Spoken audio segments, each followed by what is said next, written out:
Добар ден на сите. Денеска сме овдека во Струмица на покана на градоначалникот на Струмица, секако заедно со мојот колега директорот на пазарниот инспекторат, господинот Стојко Пуновски, да го слушнеме мислењето на бизнис заедницата во делот на новиот закон за прекршоците.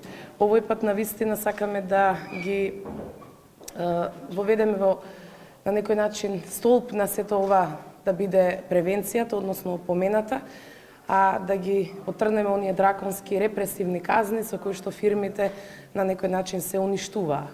Тоа да оди во минатото, а еднината да представува еден вид дека помалите фирми ќе плаќаат помали казни, поголемите фирми ќе плаќаат поголеми казни.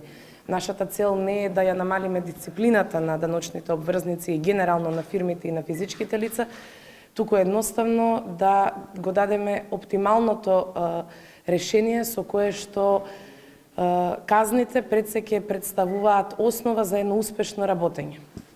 Повисоките казни значи одат во минатото, со тоа што ги намаливме во одреден дел ке физичките лица казните за околу 75%, со тоа што минималната казна ќе изнесува 15%, одредени казни кои што беа неколку илјадници евра сега се намалени и исто така ќе одмерувањето на глобата ќе се воведува согласно критериумите број на вработени, остварени приходи кај одредено правно лице, како и неговото поведение, односно дали бил казнуван или не бил казнуван.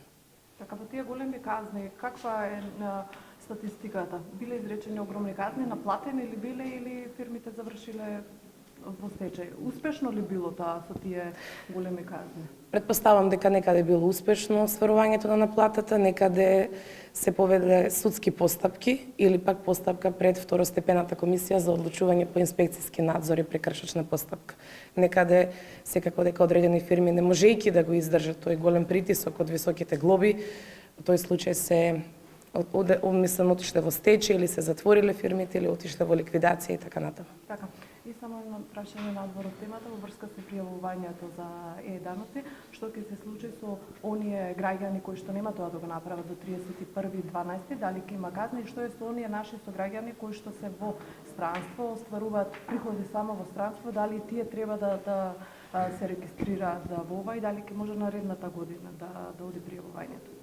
Законскиот рок за кој што треба да се регистрираат сите физички лица во нашата држава истекува на крајот на овој месец, односно на 31.12. До сега имаме околу 500.000 физички лица кои што се регистрирани. Казни кажавме дека нема во делот ако не се регистрирани, меѓутоа ќе постои казна за даночно затајување доколку некој има приходи дополнителни, а истото тоа физичко лице не се регистрирало во системот. Во делот на тоа оданочување кој што го кажавте за странски приходи, односно приливи од странство, постојат соодветни дознаки и постојат и соодветни правила, односно законски одредби за нивното, односно за физичките лица дали треба или не треба да се регистрираат. Целта на оваа реформа е да се регистрираат сите физички лица, освен пензионерите кои што имаат само пензија, за кои што рековме дека ги ослободуваме за наредните 7 години.